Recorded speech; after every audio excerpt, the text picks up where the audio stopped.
攝影師朋友，亦都多謝晒阿兜。Thank you，拜拜。Hello 卡，嗱，首先恭喜你先啦，唱片 number one 喎，銷量，心情如何咧？開心啊，因為之前都有試過啦，都唔知今次仲可以維持幾耐呢個唱片number one。哇！大家話可以維持幾耐啊？大家用大家嘅力量一齊幫阿卡維持好唔好？佢哋比較怕醜嘅，喺呢度公開場合。之前第二個 event 咧就係album launch，佢哋喺一個密實啲嘅空間咧就冇咁怕醜，就熱烈啲。就開始狂放啦！我哋 show 啲 call 俾佢睇啊！我師兄嚟。好嚟，好3、2、1 show 啲 call 俾佢睇下。嗱喺公開場合咧內斂唔緊要，最緊要買碟嘅時候咧夠狂野夠奔放，係嘛？10隻棟喺度，我就要10隻。最緊要就係呢樣嘢，咁啊阿卡咧就可以喺呢個銷量榜上面咧長居嘛，大家係咪？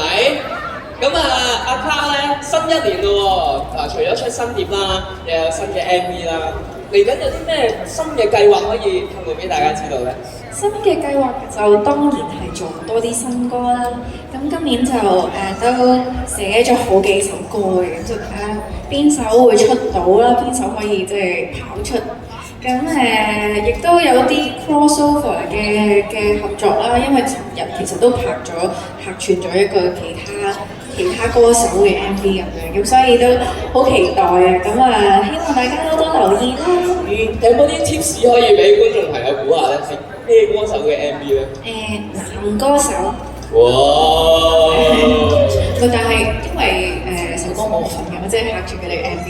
但喺個 MV 入邊，我有好多嘅新嘗試啦，演戲上咁，所以都係好開心嘅，都希望大家會睇到。相信大家都期待嘅，因為咧見到你之前嘅 MV 都有試過唔同嘅可能性啦。係。即係可能當中 MV 裏面有啲慘情戲，大家係好深刻啦。係咪？咁希望咧你喺第二啲歌手嘅 MV 裏面咧，都有好嘅發揮，亦都祝你咧之後嘅歌曲成績咧都係咁好。好啦，咁呢個時候咧，相信都係 fans 好期待嘅環節，因為咧阿卡會同大家玩遊戲喎。好嗱，我哋咧依家已經係揀咗咧4位嘅 fans 同阿卡玩遊戲㗎啦，我哋掌聲邀請佢哋上台好唔好啊？歡迎晒4位。Hello。好 ，hello 嗱，大家可以都中間少少啦。好嗱，呢個 MV 咧玩咩咧？就叫做 MV